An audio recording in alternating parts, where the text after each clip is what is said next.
Mbote lisusu bandeko nangana bandeko oyangai tulamuki kaka ndenge tomesana kolamuka. Ndenge masolo pe tomesana kobeta biso na bino. Likambo eza ya contrat to signa ndenge na lobaka na bino ke muto a trahir moninga te pendant que l'histoire de mon pays s'écrit. Yozo komango na ndenge ni. Yozo komelango kote ni. Komo na yo kobimaka ndenge ni kota bandoki to kote abatu. Yango pomoni bandeko na ngai na minute oyo. Le débat ezaya te que ngai na nyokwama ngai na mona pasi ngai nde na sala soki ndenge ni te. Débat ezaya que na konyokwama na yo na kokangama na yo où est l'intérêt de mon pays. Parce que soki yo za muyibi bazo kanga yo la ki muyibi na yo koya kolatisa biso ki muyibi na yo ta. Nalobi boy. Yo soki oza malfaiteur. Parce que ndenge tozali ko kende kotanga ba nombre oyo ngana lobaka ba nombre d'arrestation. Donc ba ya yo bakanga katongo midi pokwa parce que bakataka batu machete bango pe bakotanga le nombre de fois qu'ils ont été arrêtés. Tango boko mona mutu lokola Bruno Chibala Nzenza premier ministre aleki na TV 5 mois une chaîne internationale bakanga 45 fois les lois aliables. Tango bino batu bokolo bo sekaka bat biso batamwe nous sommes là pour combattre et puis koloba pe vérité. Bruno Chibala Nzenza bazo tuna epa papa Léon Molière télévision. Est-ce que l'obaka pe lingala? Ma préoccupation, monsieur le Premier ministre, d'abord, vous venez de commencer, est-ce que vous parlez lingala? Yoka tata mobimbazo loba pe à haute voix. Et voilà, j'ai 42 ans à Kinshasa, mais je ne parle pas lingala. Nakomeka. J'en parle à ma manière. Je dois avouer que je maîtrise beaucoup plus le Tchoulouba et le Swahili, mais le lingala, je parle. Ça fait 42 ans que je suis à Kinshasa, mais on s'efforce, bien évidemment, de parler le lingala. Namekaka. Hein? Alinya loba lingala na français. Yetan wazaki ko vanda na lemba aw. Totan wazaki na limeta wazaki ko loba français. On s'efforce, bien évidemment, de parler le lingala. Namekaka. Hein? Namekaka pe ko loba moke. Et ça, débat aventure, pas mon asko yo comme mundele parce que comme premier ministre, ou comme danger so ki ndenge nini. Nakoloba. En tout cas. Gaita mweza pasi. Bande konanga lobi yinda ki na IBTP. Kuna recteur qui est aussi fonctionnaire de l'État. Abani ko futi sabana ba frère académique na to ya 152 au lieu 97 au l'État ko futi là-bas fonctionnaire de l'État. Ceux qui sont des fonctionnaires et qui ont fait makaebi yango bien. Et indi kuna mabe. Qu'est-ce qui s'est passé? Ministre Ayeko Kitawana, Steve Mbika. Tant oiseau solo na étudiant. Donc Mbika ya mela gaz lacrymogène. Baye ba pomper bango. Olimio la kisabiso nini? Oyena ki opposant na yo pona osala kombo na mbongo na biso. Nde mbangu mo naloba kana bino une chose. Boye ba kambangu ya ministre. C'est tout la baveste. Steve Mbika ya pakati mbangu moko akosakana te. Tango akomi na bureau na vertige wana azui décision. Voilà est suspendu le recteur. Ya IBTP. La même chose bande konangai. Et ça l'a mis à l'intérieur de mon pays. Et pas iwapi bana ya ISS pe kuna ba koteka ba classe bisika bazotange. Tango baloba qu'on doit protéger l'école. On doit protéger l'hôpital. Biloko va protéger en cas de danger yangwana. Mais bazo teka ba école na Congo. Baza kuna te.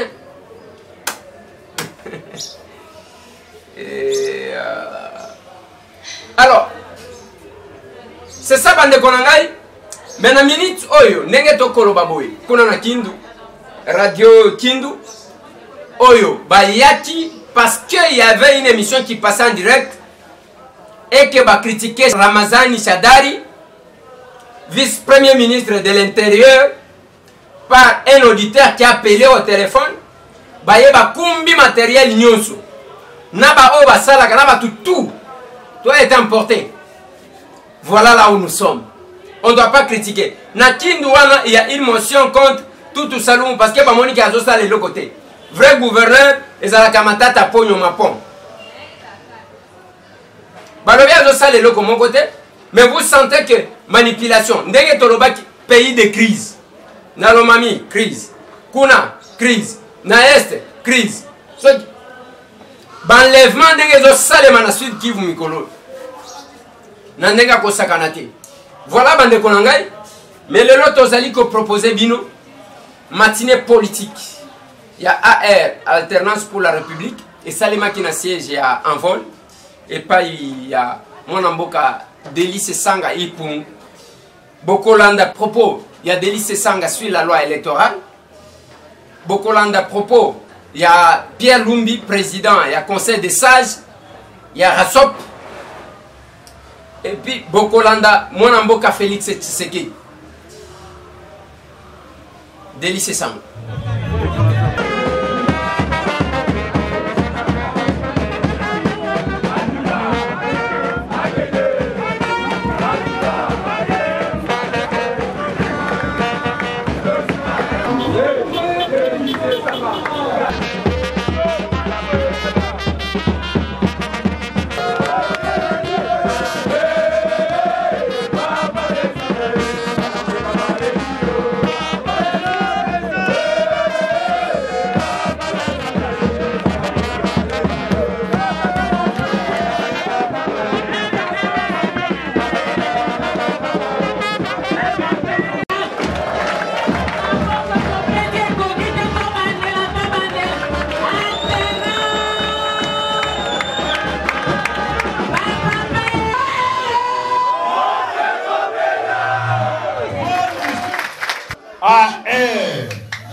Lokola lelo mokoloyenga babenga kibino lobby na pokwa na banza ebele bazui message na retard mais quand même boye ebele potokuta na po mboka na biso elingi ekota lisusu na muzindo ya mobulu ndenge ezalaki kala yango tolobi bana AR bisika nyonso bazali na bakomuni nyonso ya totelema tosolola makambo ezoleka kuna na kati na parlement nayoki awa tango topesaka slogan na biso tolobaka AR Katumbi président na supu soki tolingi ete Katumbi akoma président soki tolingi te lobi tokonza mboka oyo esengeli na nzela ya maponami na mobeko esalemi oyo etali makambo ya élection oyo babengi loi électorale esalema na ndenge somi kote kimia kote maponami elekama na kimia ezala polele ezala te oyo congolais aponi kote alakisa elongi na ye ton assemblée provinciale ton assemblée nationale tout comme président de la République ameka collègue.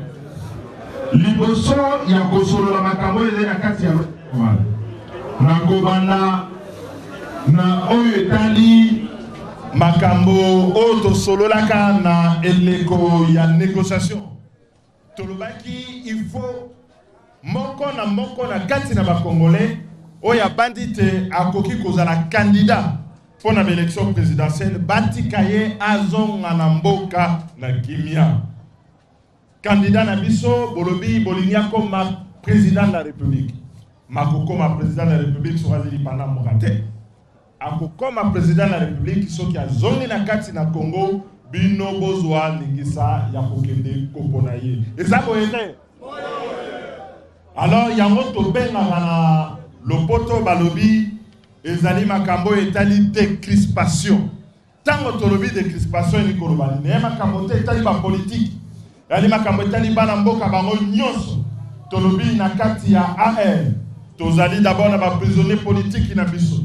O bazali bana ya Congo, bazali kokamba ba parti ezali kati na biso nalobaka yango toujours mwana mboka Frank Diongo mwana mboka Muyambo bazali kuna na prison tozali na libanda ya mboka na biso na Moïse Katumbi o bolingite azala candidat na biso comme président de la République tozali pe na mwana mboka Mbusa Nyamwisi o bazali libanda oyo moyen bazonga na mboka na biso ezali te tozali kosenga ete Congolais nyonso bisika ezali esengeli totelema pote bango nyonso bazwa moyen ya kozonga na mboka na biso po ba participer na ba élection parce que ceux qui bango bazali te ezali lokola élection esalemi na lolenge oyo bato ya PPRD ndenge Kabila ye moko alingi aponi ba ye yalingi bakende na élection ba oya moni te peuple alingi bango makasi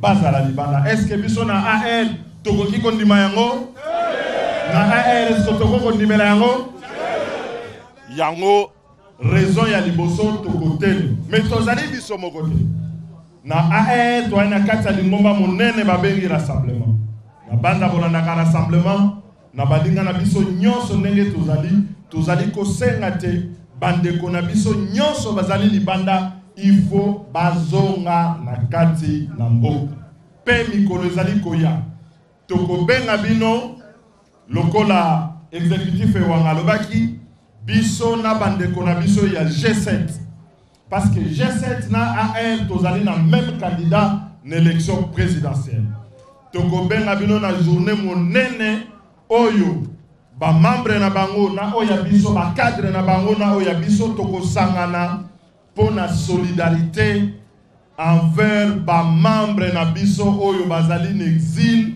oyo bazali na ba prison oyo Kabila yalingi te ke bazala na liberté na kati ya Congo mokolo wana na kosepela toya ebele koleka lisusu pona kolakisa te tondimeli makambo wana te pe tolingi te bango bazonga na mboka tozonga na makambo etali loi électorale boyebi na 2011 tango tokendeki na élection Kabila lokola amonaki te moyen aleka na mikano ezalaki na mboka na biso na loi électorale basalaki ni balongolaki bakendaki kobongola mama na mobeko to pe constitution babongoli constitution balongoli 2 tours et comité président okoki kolekana 1 tour ozala 20% oyalandi osoka na 18 na 17 okomi président ya bakongolais wana elekaki na 2011 mais bana Congo tofandaki tolobi lokola ezali mandat na ye ya suka tokozwa occasion ya kosalaka ba élection na mboka na biso na 2016 ezabo ete yango totambolaki année dernière pour na ba élection esalemi mais tokomi na élection aboyi koke atingami alobi moyen tosala ba élection ezali te ba Congolais biso pe tolobi il faut akende kaka na boyokani tolobi année oyo lokola moyen tosala ngo na 2016 ezali te tochango na 2017 mais na 2017 pe moyen basala yango ezate mais na bisika bapesa biso solution balakisa nzela balingi tokende na élection baye na loi électorale oyo elengi kobongola mobeko na ndenge boponaka ba député na bino boponaka ba député provinciaux mobeko ngo elobi nini eloko nini peta biso totelemi tolobi bana mboka ko batelemi ya liboso eza eloko bakolobela na lopoto balobi seuil ezali mwa lopoto moko compliqué pote boyoka mingi te mais seuil elingi koloba nini elingi koloba yo zali na bungu yo zali na selembao yo fandi na bandalumbo yo fandi na changu yo fandi na lukunga oponi moto songolo po azala député mais ekokite parce que il faut député wana azala na liste moko ekokisi bavoi moko boye na niveau national bavoi national wana motokopesa ngo boyebi ezali nani est-ce que boyebi nani akopesa nombre bavoi ezali seni mutakoloba parti songolo parti pakala bango mutu bazwi autant de voix na nombre ya bavoi bazwi nde bakondima soki moto oyo bino boponi na bumbu na selembao na ngalema to aleka. Est-ce que biso toko kondima système wana? Bino bondimi te nanga azala lelo yende akoloba na bino nani akozala député na bino nani akozala président de la République. Eloko biso toboyi yango wana. Eloko ya mibale. Eloko ya mibale. Oyo ezali na kati ya loi électorale. Oyo biso toboyi na motema moko. Na kotuna nanu bino bisika bofandi. Est-ce que bisika bofandi mai ezali? Est-ce que courant ezali? Est-ce que bisika bofandi babalaba ezali? Bakelas ezali? Boyebi pona nini? Boyebi tina? Parce que Kabila na bato na ye, majorité na bato na bango, gouvernement na bango moyibi eleki. Moyibi eleki. Mais na mbongo oyo bango bayibi. Toyoka. Na mbongo oyo bango bayibi. Balobi pour ozala candidat député, il faut ozala moto ya mosolo. Il faut autant d'ambongo, autant d'abomengo. Est-ce que Congolais bisika ya fandi azaina bomengo? Est-ce que Congolais azaina mbongo? Congolais azaina mosolo? C'est que lobby soki ozali na mbongo ekokite okoki kozala candidat. To sali ba calcul, to lobby bo. Pour liste en moyenne bazwa ba député bazwa seuil au bango bazoloba ezo senga bozala en moyenne na 300 candidats 300 candidats bango bache motuya na candidat moko ezali $1000. C'est-à-dire que pour binisa député il faut binisa $300,000. Congolais bo bazala $300,000 pour bacha na mesa. Est-ce que vous avez $300,000 pour tous la député? Vous avez mais lokola bango bayibi mbongo lokola baboyi kotonga babalabala balobi basombi Congo basombi bomoto na bino. Est-ce que basomba bino? Bino botekela bango Congo? Congo eza ya bango to eza ya biso? Alors, ce que Congo est en mission, bakokende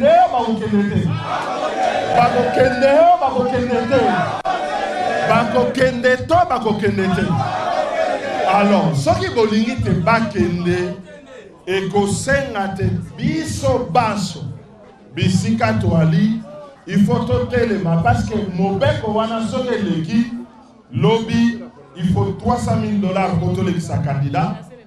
Lobby, il faut poser là, seni aloba te bozui conscient to éviter lokuta na bango bako pona pe ba parti ya ngambo na bango pote bango nde balekisa bato na bango.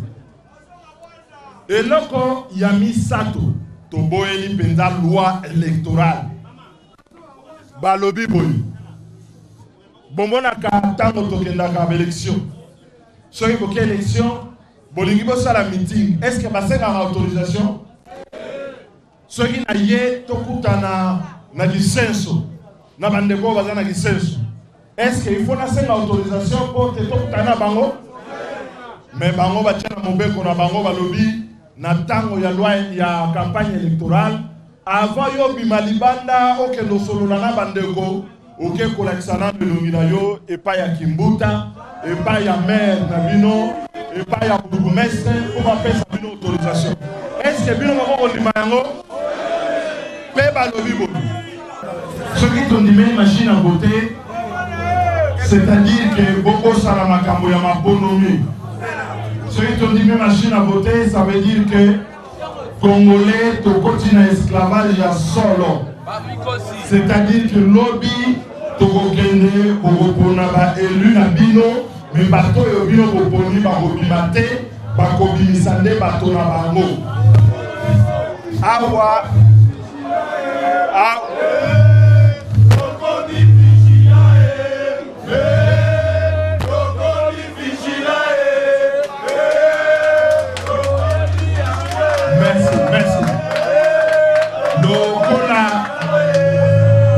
Bolobi, Bokomi vigilant, ça veut dire Bokondimela Yamote, Bokotika Moué Legate. Tosali calcul Yamoke.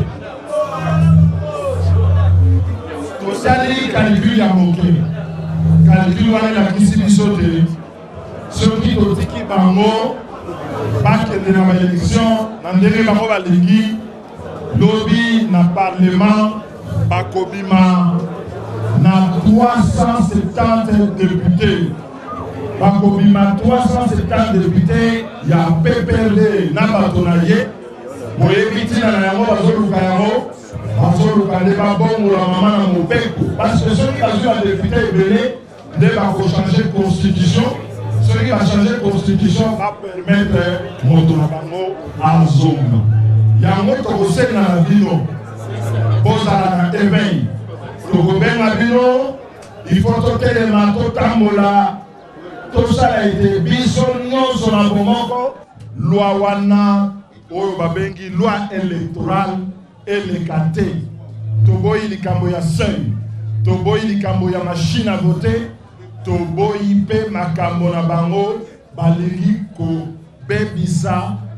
Droit à manifester. Ceux qui pendant élection, motolinga ça la meeting naye.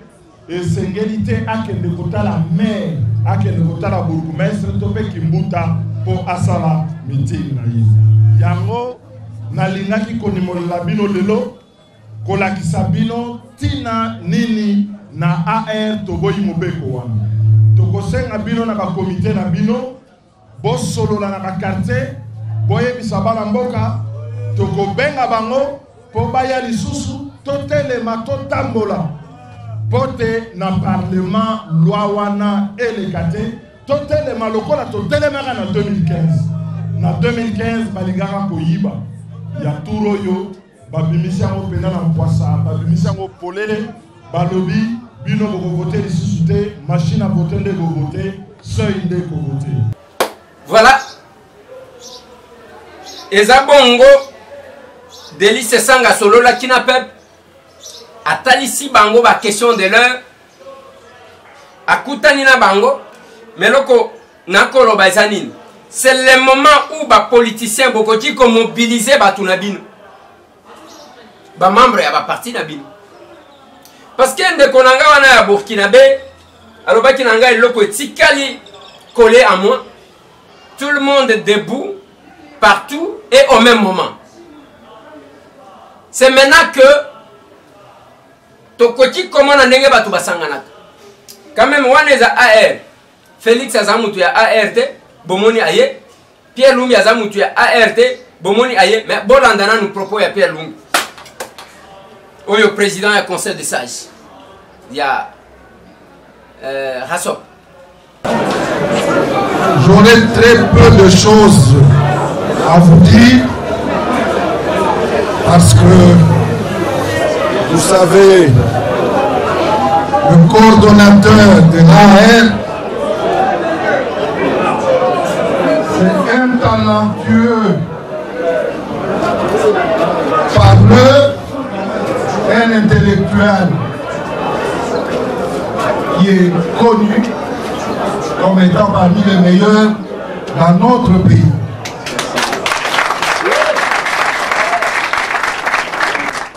Et avant moi, il a tout dit. Il a tout dit sur la loi électorale. Je ne reviens pas dessus. Ceci dit, je voudrais d'abord vous remercier pour l'action que nous avons menée ensemble le 30. On a beaucoup entendu sur la journée du 30.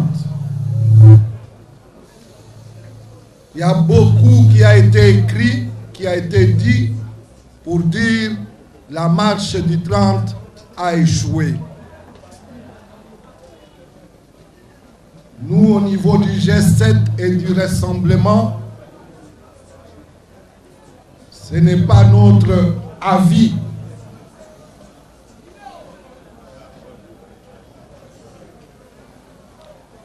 Le 30, on avait un double plan. Le plan A et le plan B. Il était entendu que si Kimbuta n'autorisait pas la marche, qui était notre plan A, on allait passer au niveau du plan B, qui était un plan pour paralyser la ville, ou plutôt le pays.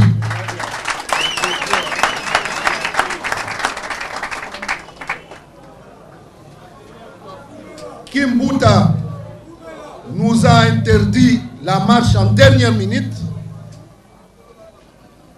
Eh bien, nous sommes passés au plan B. Et ce plan B, pour la première fois dans notre pays, a paralysé 16 villes à travers le pays. 16.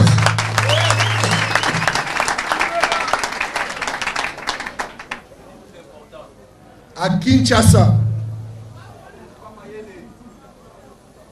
sans doute la plupart d'entre vous, dans les années 90, les années de la conférence nationale, étaient très jeunes.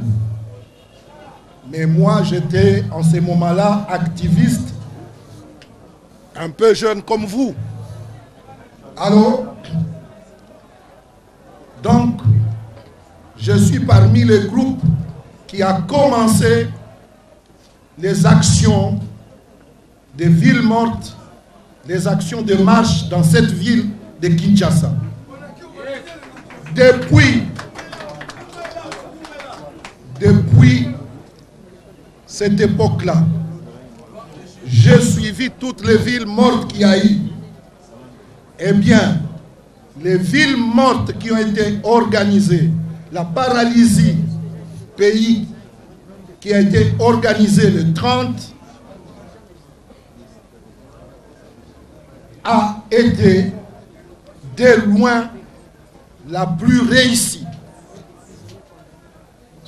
Pour Kinshasa, jusqu'à 16h, 17h, c'était paralysé partout. Et c'est grâce à vous.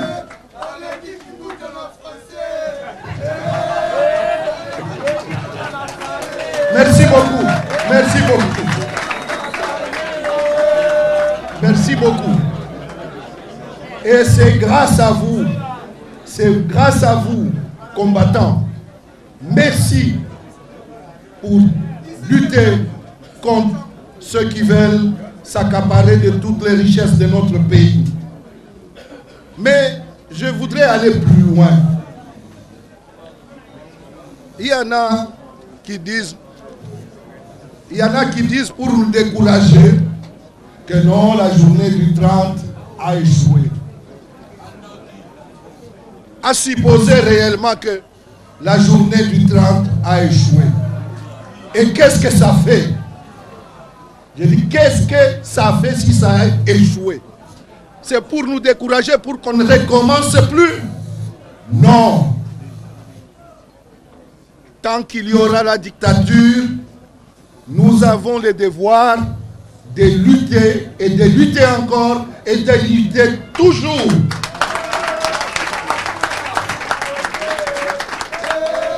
Je voudrais vous exhorter. Je voudrais vous exhorter et vous dire, n'écoutez pas ceux qui veulent vous décourager. Une lutte, c'est une succession de batailles. Il y a des batailles qu'on gagne et il y a des batailles qu'on perd. Mais ce n'est pas parce qu'on a perdu une bataille qu'on baisse le bras.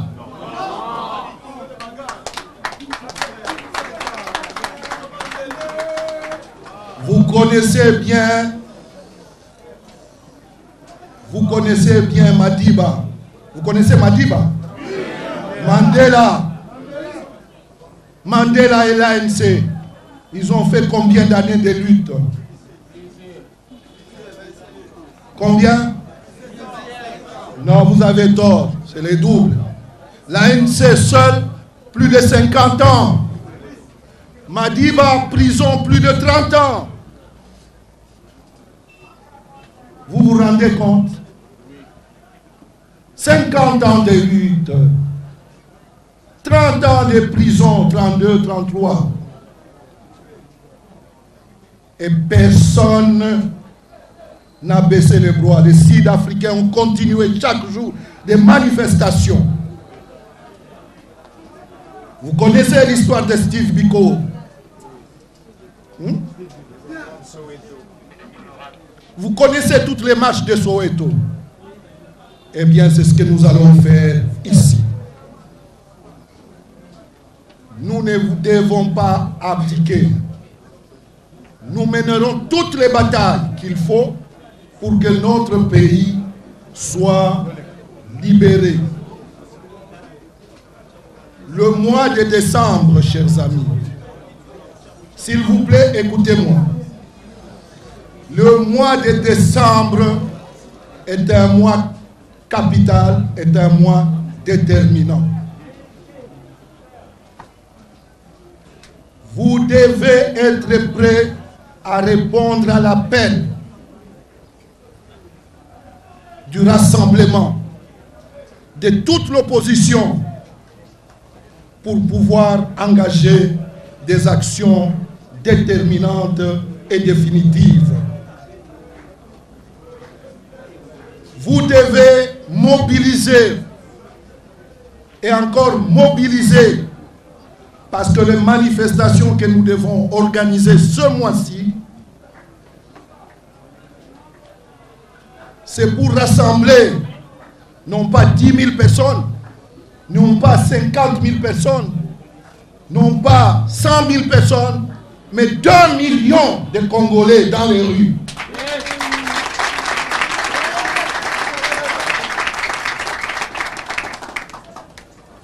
On nous parle des Congolais qui ont peur.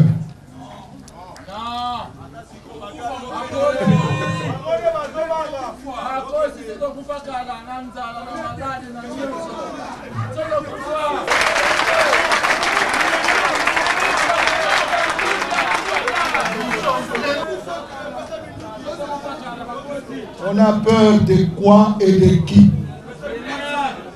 De rien ni de personne. Ceux qui disent que les Congolais ont peur, on le renvoie au 16 février 1992. Il y avait combien de Congolais dans les rues de Kinshasa? Plus de 2 millions. On le renvoie au 15-16 janvier 2015. Il y en avait combien? On les renvoie au 19 septembre. Il y en avait combien? Rappelez-vous le 16 février.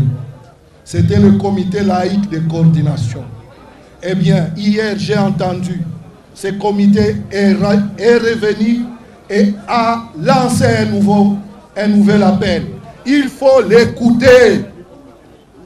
C'est important.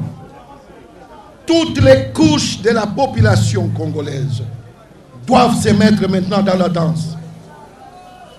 Pas une seule personne, le 31, ne devra rester dans la maison, à la maison. Nous serons tous dans les rues. Mais avant d'arriver au 31, il y a les 19. Il y a les 19 là. le 19 de ce mois, le président Félix Tshisekedi a lancé le mot d'ordre pour cette marche. Mais nous disons ceci. Si Kimbuta nous interdit la marche, eh bien, soyez prêts, seul combattant, à paralyser cette fois-ci toutes les villes du pays, non pas un jour, non pas 2 jours, mais 3 jours ou 1 semaine. Paralysé total.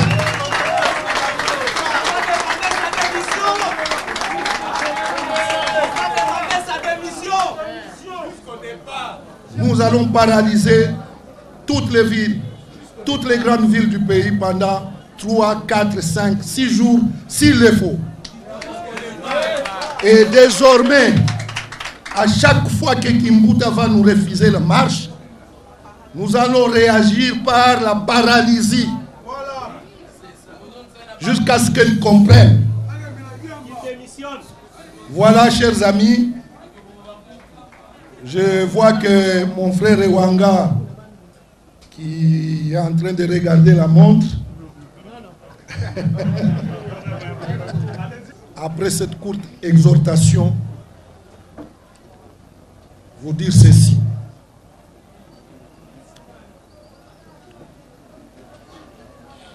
Vous voyez mon âge. Je n'ai plus de cheveux sur la tête. Et le peu qui me reste ont la couleur que vous connaissez bien. Ont la couleur blanche. Moi, je n'ai plus d'ambition politique. Je ne veux pas être le président. Je ne veux pas être le Premier ministre. Je ne veux pas être ministre. Alors je me bats pourquoi? Et je ne suis pas le seul. Nous sommes nombreux.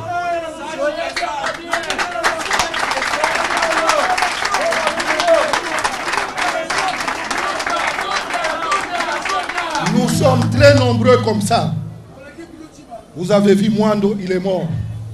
Tshisekedi, il est mort. Et il y en a bien d'autres dans le même cas que moi. Nous luttons pour que vous et vos enfants, qui sont nos petits-enfants,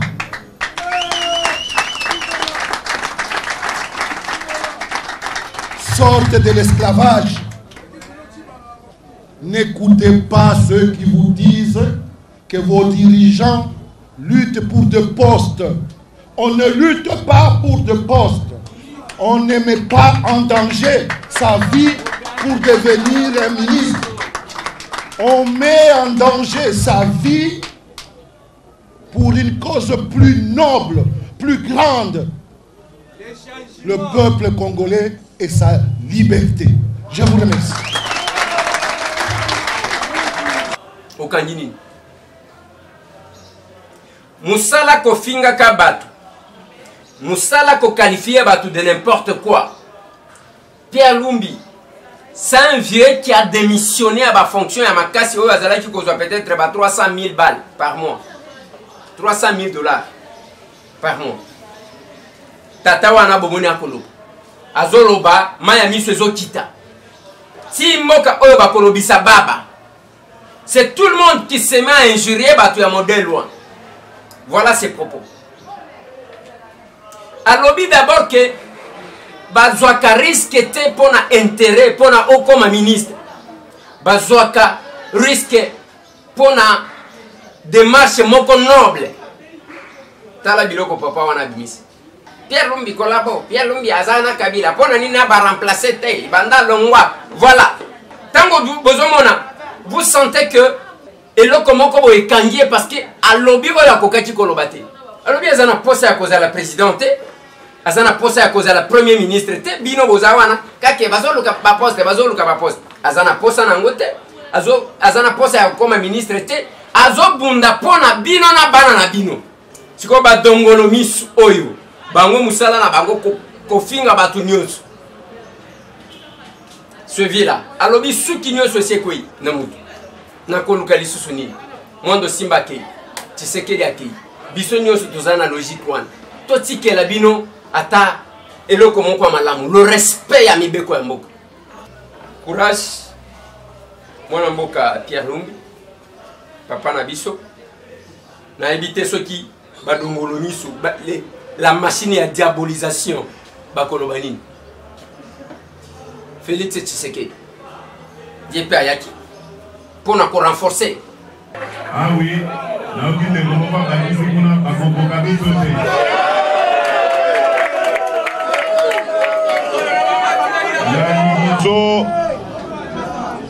ya liboso boyambana numbote mbote na pesi bino mbote ya esengo po na ndenge boye ebele koyoka message ya ba leader ya rassemblement ya mibale na lingina pesa félicitation na moko kati na bino po na succès oyo ya marche ya le 30 novembre passé.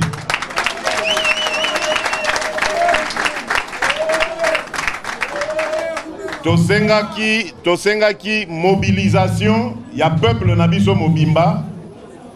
To sensibilisaki à peu près 16 villes na Congo. To visaki à peu près 16 villes pour esa sensibiliser. Ce qui bolandi bilan ya journée wana bokomona que 16 villes ou à peu près 17 ezalaki paralysé mokolo ya le 30 novembre 2017. Ezali pote bino banso bolandaki mot d'ordre ya rassemblement to tondi bino botondi pona bongo boye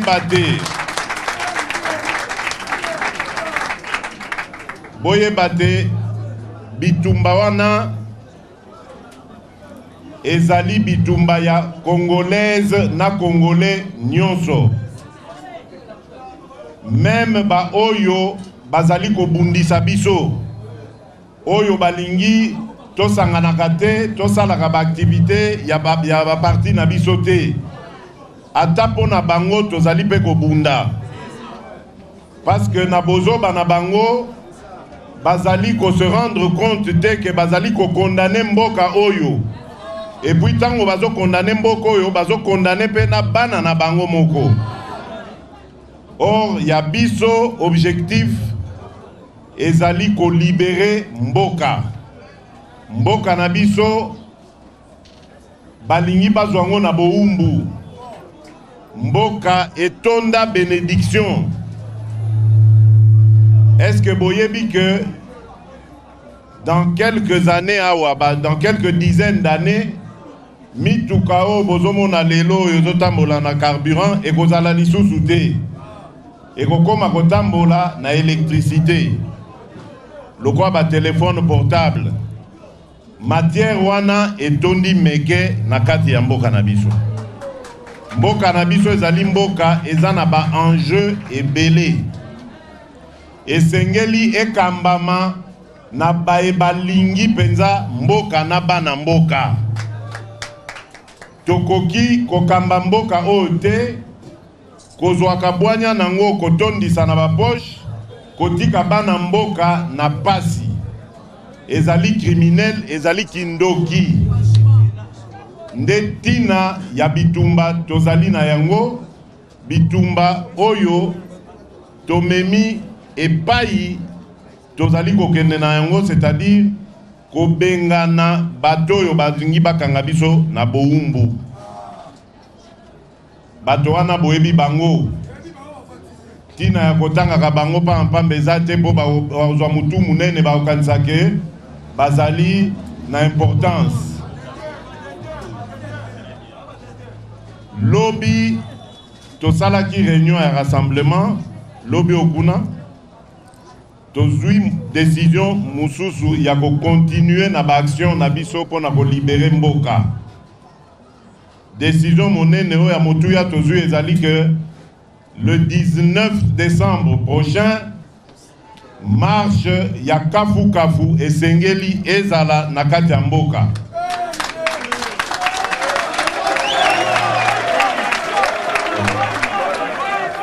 Toko bandela lisusu exploit oyo salaki le 30. Ata bapekisi biso tokoyoka te. Po ezali ba droit na biso nde tozali ko exercer. Na constitution baloba soki bana mboka baningi basangana esengeli kaka bakoma na ba autorité oyo ya ville ba informer bango ndenge makambo ekosalema bango bazwa ba précaution pour ba encadrer activité wana. Balobi te ke esengeli to senga permission lokwa soki to aki bana mike baza ko senga permission pa baboti na bango.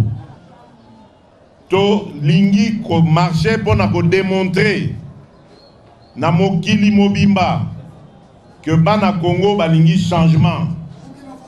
Baleli pasi pe minyoko etondi kati ya mboka na bango. To nyokwami to lingi liberté.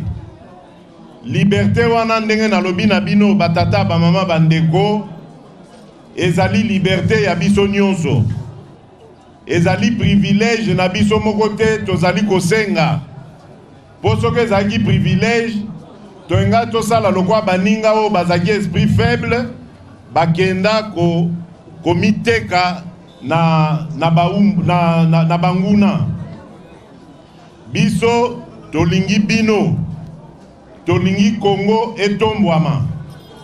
Yango wana tozali kosenga bino bosunga biso. Kosunga biso ezali nini? Kosunga biso ezali kolanda ba mot d'ordre na ba message nyonso tokopesa bino. Po ba message wana ezali pote bo comprendre tina ya bitumba na biso na esika tolingi kokoma na bitumba wana. Tolingi kotia moto na mobulu na mboka te. Tolingi nde kimia boboto bolingo ezala kati ya Congolais nyonso. Tolingi bana Congo ba profiter na richesse oyo ezali na mboka na bango.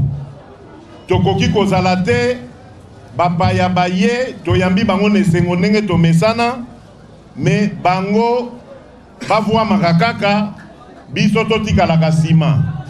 Ata bango moko koyima na biso ekokende se bango liboso te. Esengeli toyamba bapaya baya kokuta biso pe toza ya kobonga ba problème na biso ezali na ba solution. Yango na ningi lisusu na bandela parce que na bilan o tosali ya activité na biso ya le 30 novembre eleki. La seule déception na koki koza nango o na koki koloba ezali par rapport ya bandeko na biso o baza na mapinga. Bandeko na biso ba militaire na ba policier. Na lobi lisusu pe na BTCT. Bokoki kondima mibeko o epesami ya mabe na nzela ya mabe te. Bokoki kondima te batinda bino bobeta masasi boboma to bozokisa to bokanga to bobeta ndeko na bino Congolais azali kobundela bino. Pasi nyonso tomonaka ya kotambolaka ya kozwaka ba risque ezali pona bino. Pako oyo bazwaka epa ya Congolais oyo asalaka musala na ye ba taxe nyonso bazwaka wana ezali pona kofutaka bino. Bato oyo bazali kotinda bino boboma bandeko na bino balingi bino te. Balingi nde pasi na bino. Bozali na droit constitution pe elobi yango. Bozali na droit ya koboya kotosa mibeko ya mabe wana. Mibeko wana ezali mibeko etondi bondoki. Eza mibeko esalemi po ekabola bana Congo. tokoki kondima yango te, bokoki kondima yango te, bokoki kosalela yango te. Soki basengi bino bo atake bana mboka, bobo ya kotosa mibeko wana. Ezali pona bolamu na bino, ezali pona bolamu ya ekolo. Tolingi tobikisa Congo, tobimisango na pasi, esengele banda na bino, bato oyo botali likambo ya sécurité ya mboka na ya bana mboka. Voilà, na mokuse, mwa maloba nazaki nango, pona koyebisa bino, bozala ekenge, boyeba ke banguna ya mboka balali te. Bazali sikoyo na palais du peuple, bazako sala manso, po balukela biso moyen, ba continuer lisusu ko prolonger ba souffrance ya bana Congo. Ça fait 20 ans que bato yo bazalelo na pouvoir, bakota na mboko yo. Bayaka soi-disant pour na ko libérer biso na dictature ezalaka. Alors que dictature wana tango ebandaka, biso moko na kati ya tobundisaki yango, tozongisaki yango sima.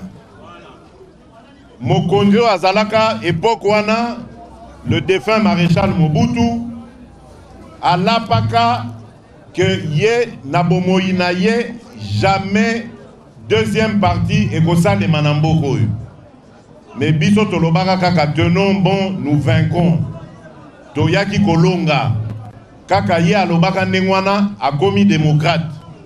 Kaka ye apekisaka cravate na ba signe nyonso yo ezolakisa attachement na ba occidentaux, akomaka kolata pe cravate. Pona nini? Pona détermination na biso. Détermination na biso tokendeki nango na ndenge ya kimia. Tolingaki mandoki te, tolingaki mobulu te. Kasi baoyo, soi-disant bandeko na biso, bamemaka mandoki, soi-disant pona kokotisa la biso, libération awa. Banda baya, tomona libération soki mokete. Au contraire, pasi na pasi.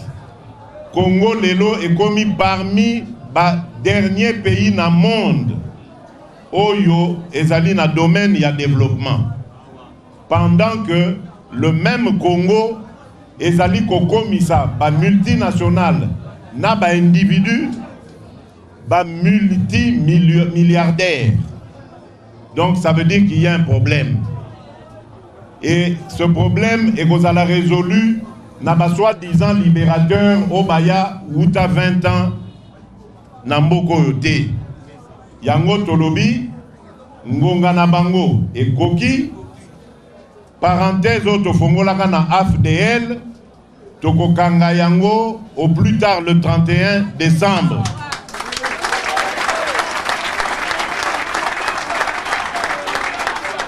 Bon abiso makambwana abuo ya esengeli sikoyo totala esika intérêt ya mboka ezali na ya bana mboka tokoka kokende liboso na mboka na biso.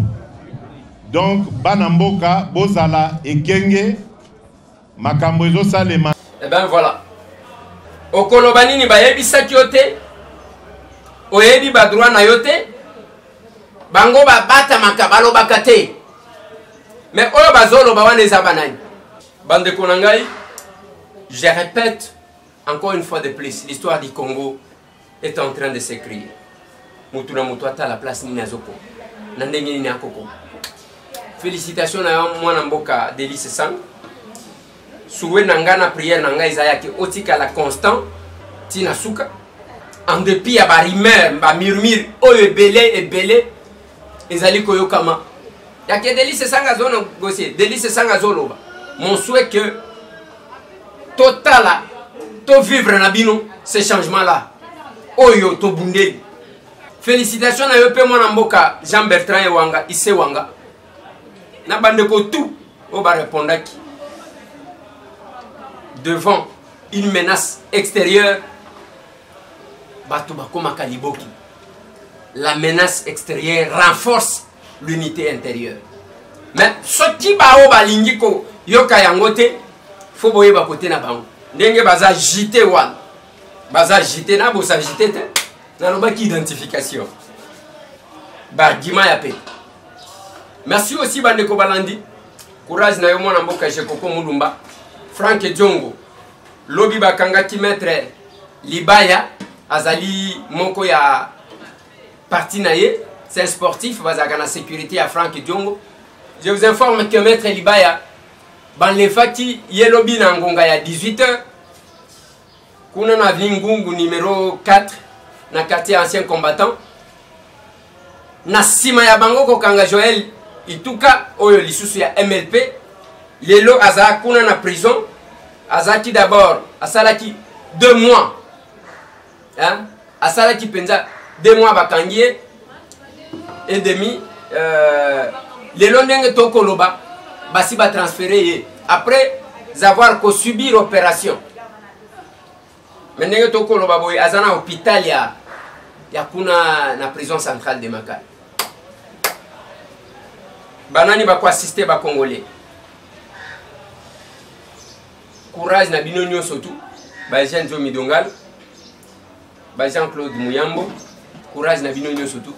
Le pays nous appartient. En attendant bandeko solution ya compte YouTube na biso, bo s'abonner na ndeko Eliezer Tokokom. Ou encore boko diko kota na site na biso o ba kotie la bino na site www.tokomi.wapi.info. Tokopesa bino tozana ngo 2 sites. Tokokipe kobeta masolo. Merci. Tout le monde.